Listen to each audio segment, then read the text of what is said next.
taking pictures. I felt I had to fix myself before being seen. I used to write in my journal, why am I not like my sisters?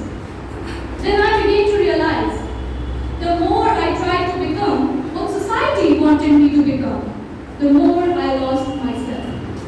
So I did something strange. I started writing stories.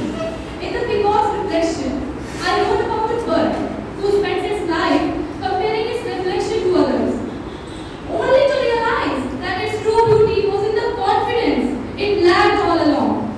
In the unfinished note, I told the story of a girl trapped between society's voices, telling her that she is not enough, until she chooses to leave that note unfinished, because her story, her life, was still being written beyond their judgment. Both the stories were born out of the same truth, from the same truth. Social media and society manipulate us into believing that beauty is in competition, when in fact it is an illusion. Beauty has become a currency, and especially for women, it is often treated like a value. But this obsession comes at a very high cost. Mental health struggles, body dysmorphia, eating disorders, and a lifetime of never feeling worthy.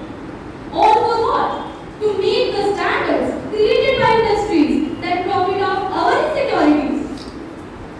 So how do we fight back? Not by ignoring beauty, but by redefining it. Here is what helped me.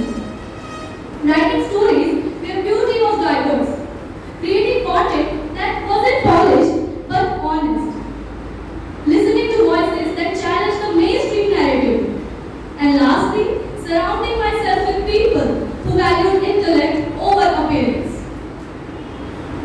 We fight back by creating art, speaking up, rejecting shame, and showing up as ourselves. Vanity is often seen as loving how you look, but I say it is the world's way of making us hate ourselves while pretending it is love. I chose to fight back with my words